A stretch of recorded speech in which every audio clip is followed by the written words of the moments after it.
M. Night Shyamalan Ding Dong is back.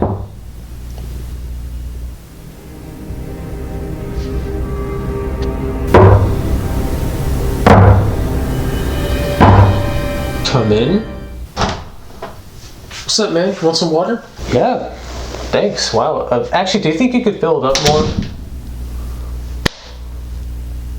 Asshole.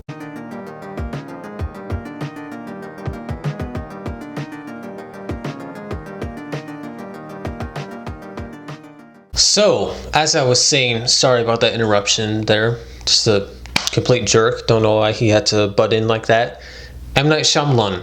New film from him. He wrote it, he directed it. It's called Knock at the Cabin, as you can see from the title of this video. And it revolves around a family of three who go on a vacation. They rent out this cabin, and they are suddenly confronted by this group of people who explain their situation that they are in, which is that they have been randomly selected as the family to make the sacrifice to prevent the apocalypse from happening. And by sacrifice, I mean sacrificing one of their lives. The marketing for this movie definitely did intrigue me, just from the concept of it revolving around the apocalypse. The film itself, I wasn't too sure if I would like it or not. Of course, I'm interested. I am a fan of Shyamalan's work, of a good amount of it. So, you know, either way, I was definitely wanting to see this. But I wasn't sure if anything was going to hook me just as much as, you know, the idea of the apocalypse basically being on the horizon and they have to stop this from happening. But I was wrong. I mean, from the very beginning of this movie, I'm hooked. I'm surprised actually how it started. It basically gets right into the thick of things, not to spoil it, but they really don't play around too much with character development initially. We do get more of it throughout the film, but yeah, you're basically thrown right in the storm right away. That is something that I think is important to touch on when reviewing this film, that it is technically told in a non-linear narrative. There are flashbacks in this movie, but they are very dispersed and they only pop up really at least a few times from what I can remember. But just about every time the movie did flashback to a previous moment in our characters' lives before, you know, the whole scenario that is happening in the present time, it felt so appropriate to what was going on, to what was happening in the present, to then go back to the past, and it felt like such a necessary transition, if you will. But where we get the character development really is in these moments in the film that go back to the past, because you kind of have an idea of this main family here.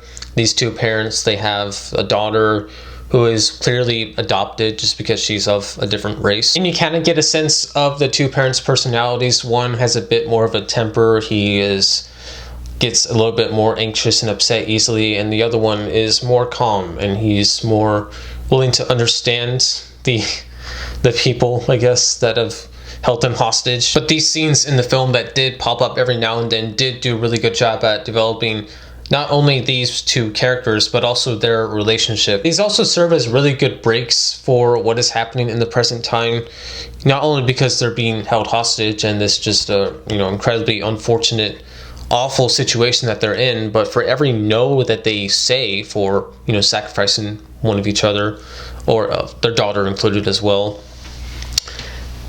all these other bad things happen. Every time they say no, this happens, that happens, this person dies, this horrible catastrophe ensues. You cannot mistake the stakes that are in this film. They are clear, they're present, they're right in your face, they're hard to miss. And I did think that Jonathan Groff and Ben Aldridge were both pretty good. They played the two parents in the film. They had good chemistry with each other. You could sense the history between them two, and I thought they pulled that off effectively, as well as Kristen Cui, who plays Wen, their daughter. I do wish maybe we saw more of her, because the setup of the movie, the way it starts out, it seems like she's going to be the main character, the main star of the show. That actually ended up really being Leonard, portrayed by Dave Bautista, who I'll get to in a second. But I do wish there was maybe a little bit more stuff that focused on her, just that we saw more of her, I guess, and learned more about her.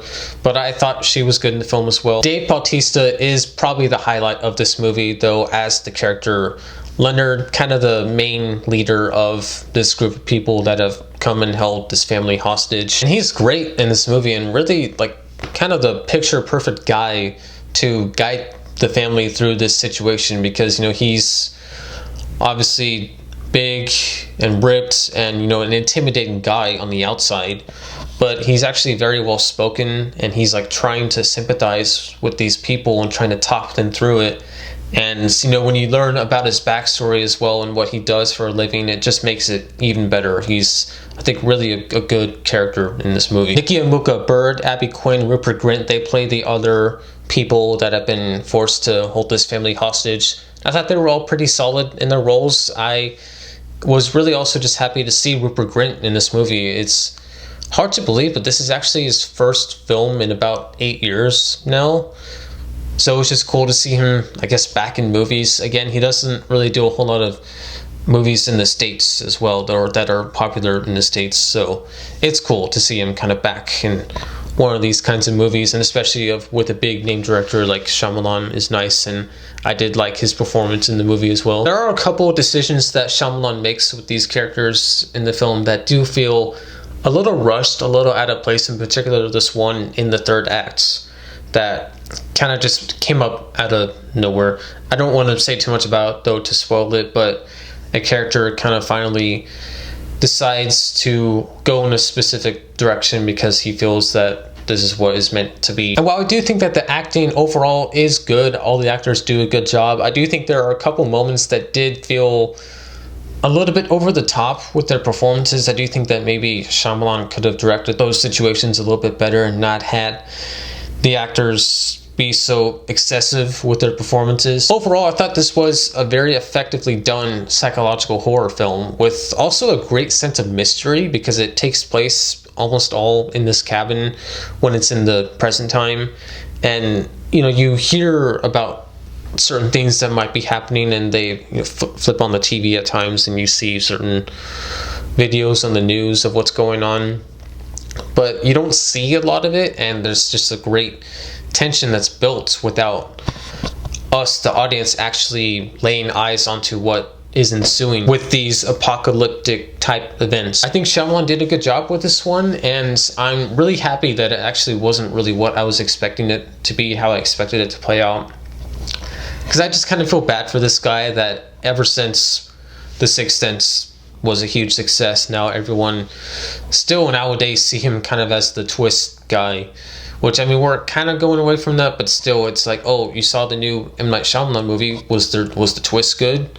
Was it a good twist? I'll wrap up my thoughts here though and say that Knock at the Cabin for me gets an 8.5 out of 10. I would like to know any of your guys' thoughts at all when you have seen it, how you think it compares to some of Shyamalan's other films. As for me, I wouldn't necessarily call it one of his best movies, but I would say it's a little bit above like middle tier, because I mean, honestly, I do think that he's a solid director. He's had his misses here and there, but I've enjoyed a lot of his work, so I think this is actually kind of close to being one of his better movies. But that'll be it for me for this video. Thank you all for watching, and take care. Peace out.